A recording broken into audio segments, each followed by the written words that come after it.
Brexit will affect not only Britain's relations with the European Union, but also with hundreds of other countries with which Britain currently trades on EU terms.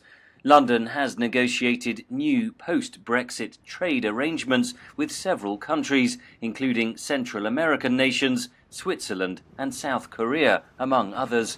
But that leaves hundreds of states, from smaller economies to relative giants like Japan and Canada, with whom trade would revert to World Trade Organization terms after a no-deal Brexit. And striking new trade deals won't be easy.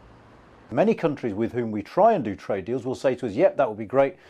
We'd quite like to know what your relationship with the European Union is going to be before we sign anything with you, though. So all roads lead to Brussels. Such uncertainty doesn't help countries that sell goods to Britain. Kenya exports cut flowers, fruit and vegetables, with total exports to Britain estimated at $400 million per year. Bangladesh exports almost $4 billion worth of goods to Britain, currently traded under the EU's preferential rules of origin, which allocate zero or low tariffs on goods from developing countries. A no-deal Brexit will likely mean disruption. The problem is that will erode the preferences that some of these countries receive. So, for example, the advantage that a country such as Bangladesh and Cambodia have on certain products because they have access with a lower tariff, that would be removed. Speaking last month, the head of the Africa Development Bank warned that the combination of a no-deal Brexit and the US-China trade war were hitting African economies. The industrial capacity has fallen significantly, and so the demand, even for products and raw materials for Africa, will only fall even further. So the effect of that will have a ripple effect on African economies as the demand for their products weaken from China.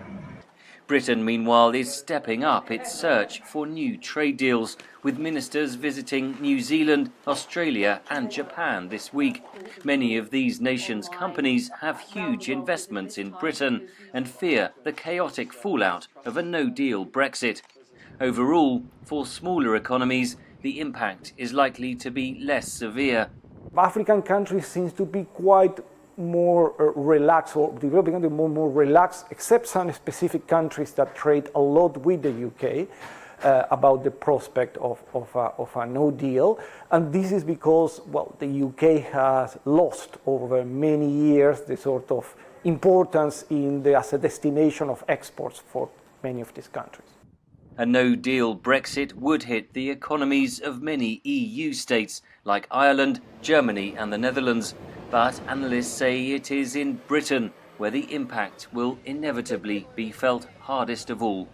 Henry Ridgewell for VOA News, London.